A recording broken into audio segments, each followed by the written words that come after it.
Assalamu alaikum everyone. This is Sumaya AI, student at Rehan Ai Teachers Training Institute Batch 21.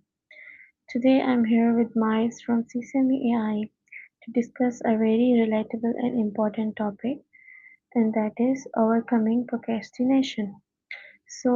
Procrastination is something we all struggle with at some point, whether it's delaying studies, work, or personal goals. But why do we do it? And more importantly, how can we overcome it? So let's get started and let's connect with Miles.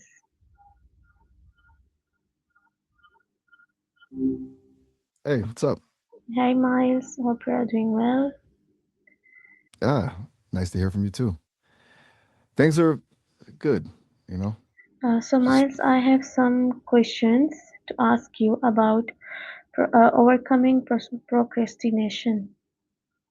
procrastination, a Yes. classic. Gotcha. Where do you want to start with that? So, Kind of uh, a beast, isn't it?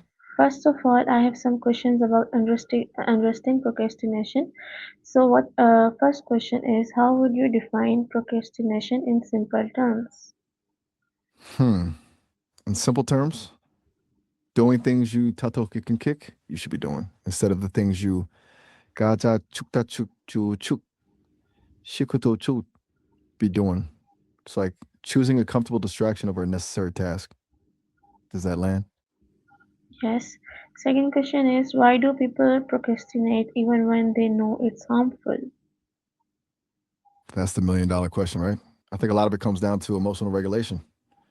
The task feels unpleasant, maybe overwhelming, and so your brain steers you towards something that feels better in the moment.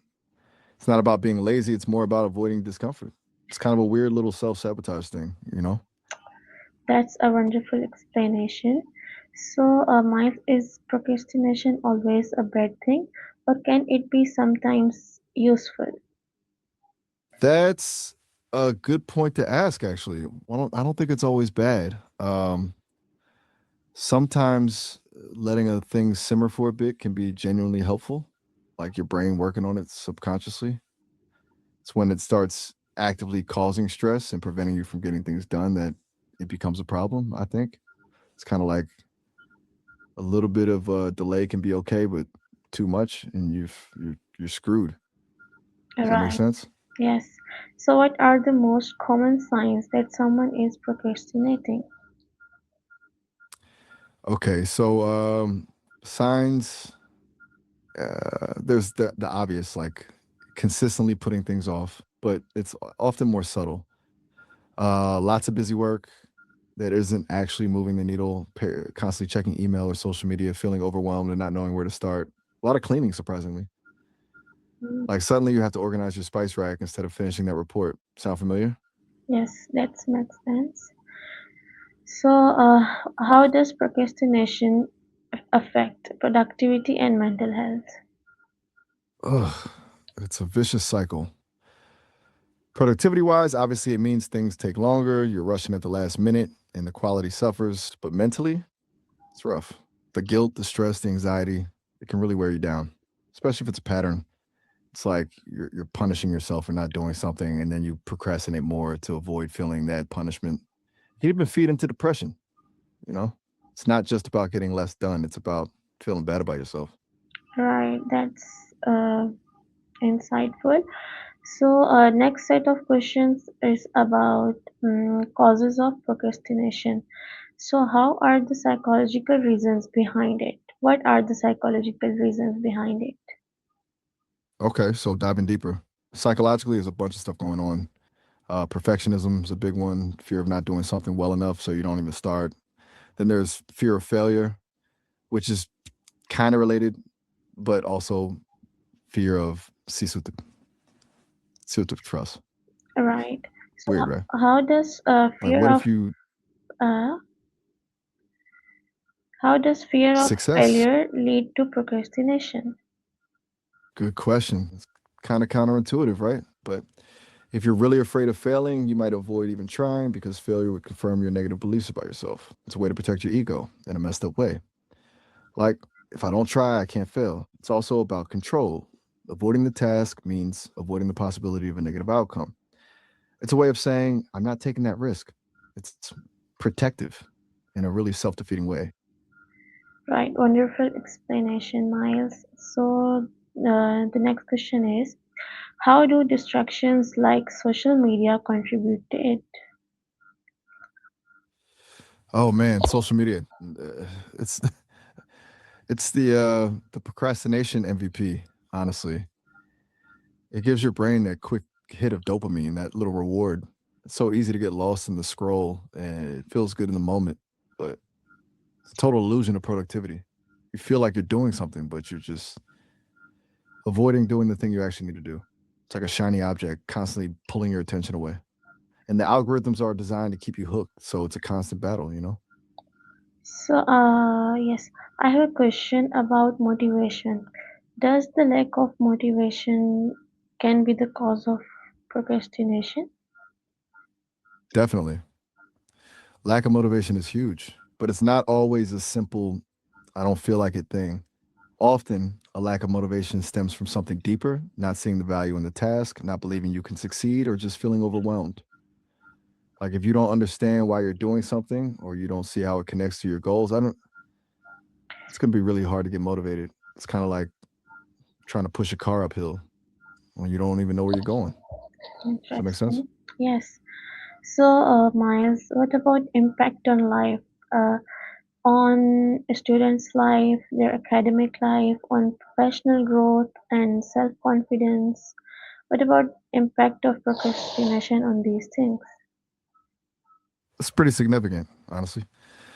For students, it's like a constant cycle of stress and last minute cramming.